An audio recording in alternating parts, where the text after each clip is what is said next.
Hello friends, मैं हूं सुदर्शन प्रकाश और आप देख रहे हैं यूट्यूब चैनल गुरु चकाचक। दोस्तों, हर स्टूडेंट अपनी खुद की इंटरेस्ट का सब्जेक्ट पढ़ना चाहता है। ऐसे में खुद की इंटरेस्ट का सब्जेक्ट ना हो तो उसे अपने करियर बनाने में बहुत परेशानी होती है। आपको अपनी आगे की पढ़ाई के लिए सब्जेक्ट का सिलेक्शन करना या किसी कोर्स का सिलेक्शन करना आपके अपने विवेक पर निर्भर करता है। तो दोस्तों, हमारा आज का टॉपिक है what to do after 10th, मतलब 10वीं के बाद क्या करें। दोस्तों, जो स्टूडेंट 10th पास कर चुके हैं या अब करने वाले हैं उनके लिए ये वीडियो बहुत ही खास है। दोस्तों, 10th के बाद अगर किसी को लगता है कि आप सिर्फ 12th ही कर सकते हैं, ऐसा बिल्कुल भी नहीं है। आपके पास बहुत से ऑप्शन हैं। 10th के बाद आप जनरल कोर्स मतलब आर्ट्स, कॉमर्स या साइंस लेकर पढ़ाई कर सकते हैं। इसके अलावा अगर आपको ये तीनों स्ट्रीम लेकर पढ़ाई नहीं करनी है तो आप प्रोफेशनल कोर्स भी कर सकते हैं, जिसमें पॉलिटेक्निक, आईटीआई और पैरामेडिकल कोर्स आता है। अगर आप ये तीनों कोर्स भी नहीं करना चाहते तो आपके पास एक और ऑप्शन है, शॉर्ट टर्म कोर्स। देखिए, अभी तक मैंने आपको 3 तरह के कोर्स को बताया है।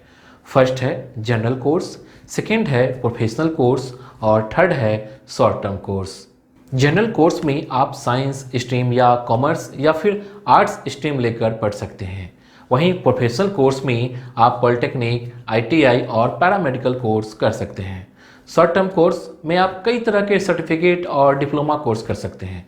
मैं इन सभी कोर्स को इस वीडियो में डिटेल से डिस्क्राइब करूंगा, तो बने रहिए हमारे साथ और वीडियो को लास्ट तक देखिए। वीडियो शुरू करने से पहले अगर आपने अभी तक इस चैनल को सब्सक्राइब नहीं किया है तो प्लीज़ कर लीजिए। साथ ही बेल आइकन पर प्रेस कर लीजिए ताकि नए वीडियो का नोटिफिकेशन सबसे पहले आपको मिले। दोस्तों, सबसे पहले हम लोग जानेंगे जनरल कोर्स के तीनों स्ट्रीम के बारे में। सबसे पहले आएगा आर्ट्स मतलब कला। दोस्तों, अगर आपका इंटरेस्ट आर्ट्स स्ट्रीम में है तो आप इसको लेकर 12th कर सकते हैं। बहुतों को लगता है कि आर्ट्स बहुत ही हल्की होती है। ऐसा बिल्कुल भी नहीं है, इसमें भी बहुत पढ़ना होता है। ज़्यादातर आर्ट्स के स्टूडेंट ही गवर्नमेंट जॉब लेते हैं। अगर मैं इंडिया के सबसे बड़े एग्जाम की बात करूं तो आर्ट्स सब्जेक्ट से ही क्वेश्चन ज़्यादा पूछे जाते हैं। यूपीएससी या स्टेट पीसीएस एग्जाम या फिर एसएससी एग्जाम से आर्ट्स से बहुत सारे क्वेश्चन पूछे जाते हैं।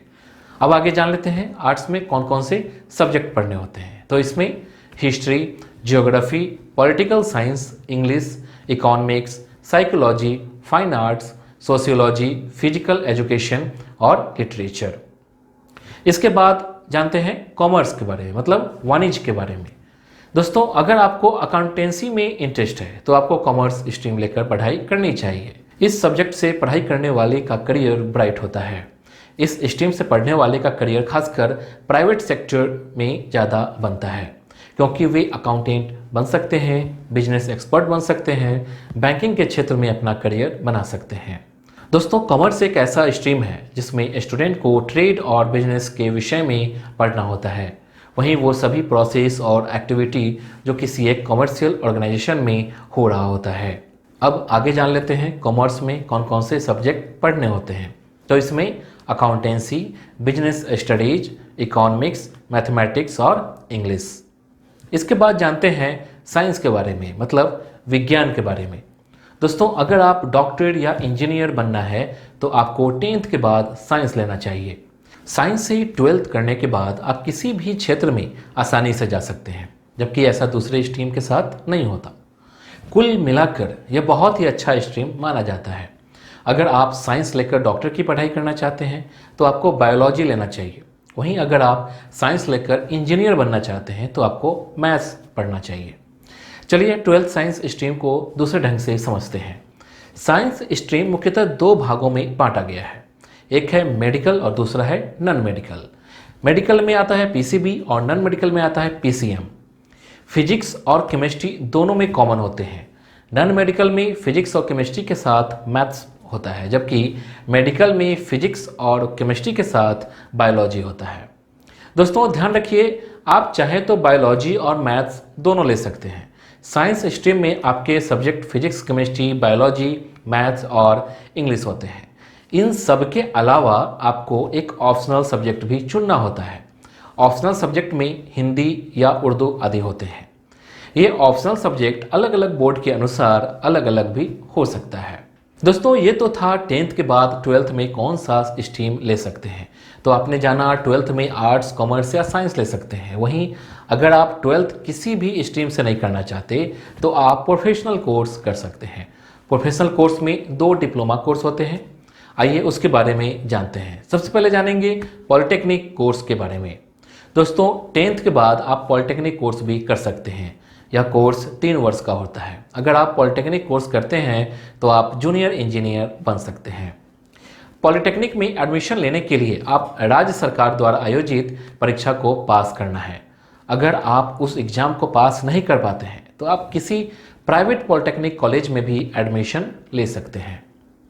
एक बात ध्यान रखिए कि पॉलिटेक्निक कोर्स एक डिप्लोमा कोर्स होता है जो कि 3 वर्ष का होता है। अगर आप 3 वर्षीय पॉलिटेक्निक कोर्स कर लेते हैं तो आप डायरेक्ट लैटरल एंट्री के तहत दूसरे वर्ष में बीटेक कोर्स में एडमिशन ले सकते हैं। मतलब 4 वर्षीय बीटेक कोर्स में आपका एडमिशन डायरेक्ट दूसरे वर्ष में हो सकता है और आप सीनियर इंजीनियर बन सकते हैं। इसके बाद जानते हैं आईटीआई के बारे में। दोस्तों 10th के बाद आप कम समय का कोर्स करके जॉब पाना चाहते हैं तो आपको आईटीआई करना चाहिए। आईटीआई का फुल फॉर्म होता है इंडस्ट्रियल ट्रेनिंग इंस्टीट्यूट। यह 1 से 2 साल का कोर्स होता है जिसे पूरा करने के बाद आपको सीधी जॉब लग जाती है। आईटीआई बहुत से वोकेशनल कोर्स भी ऑफर करती है जैसे कि electrician, fitter, stenographer, programmer, assistant, graphics and multimedia, personality development और भी बहुत सारे कोर्स आईटीआई द्वारा करवाए जाते हैं। यह बहुत ही बढ़िया कोर्स है जिसे 10th के बाद किया जा सकता है। इसके बाद जानते हैं पैरामेडिकल कोर्स के बारे में। दोस्तों अगर आप 10th के बाद मेडिकल फील्ड में जाना चाहते हैं तो आप पैरामेडिकल कोर्स कर सकते हैं। 10वीं के बाद पैरामेडिकल कोर्स 2 तरह के होते हैं, एक सर्टिफिकेट कोर्स और दूसरा डिप्लोमा कोर्स। सर्टिफिकेट कोर्स बहुत ही कम अवधि का होता है। इसकी अवधि 3 महीने से लेकर 1 साल तक की होती है। डिप्लोमा कोर्स की अवधि 1 साल से 2 साल तक की होती है। दोस्तों इसमें आप एमआरआई टेक्नीशियन बन सकते हैं, नर्सिंग केयर असिस्टेंट बन सकते हैं, एक्सरे टेक्नीशियन बन सकते हैं। साथ ही बहुत सारे कोर्स हैं जिसे स्पेशली कोर्स कर सकते हैं। इसके बाद जानते हैं शॉर्ट टर्म कोर्स के बारे में। दोस्तों अगर आप 10th के बाद कम समय का कोई प्रोफेशनल कोर्स करना चाहते हैं यानी 6 महीने से लेकर 2 साल तक के, तो आपको शॉर्ट टर्म कोर्स करना चाहिए। शॉर्ट टर्म कोर्स में कई तरह के कोर्स आते हैं जिसमें diploma in cyber security, diploma in hotel management and catering management, diploma in architectural engineering और architectural assistantship, diploma in photography, diploma in event management, diploma in data entry, beauty culture courses, diploma in dental mechanics, diploma in poultry farming etcetera. तो दोस्तों ये तो था 10th के बाद क्या करें से जुड़ी हुई जानकारी। आपको नेक्स्ट वीडियो किस टॉपिक पर चाहिए आप हमें कमेंट कर बता सकते हैं। उम्मीद करता हूँ कि ये वीडियो आपको पसंद आई होगी। पसंद आई तो वीडियो को लाइक कीजिए और चैनल को सब्सक्राइब कीजिए। Thank you.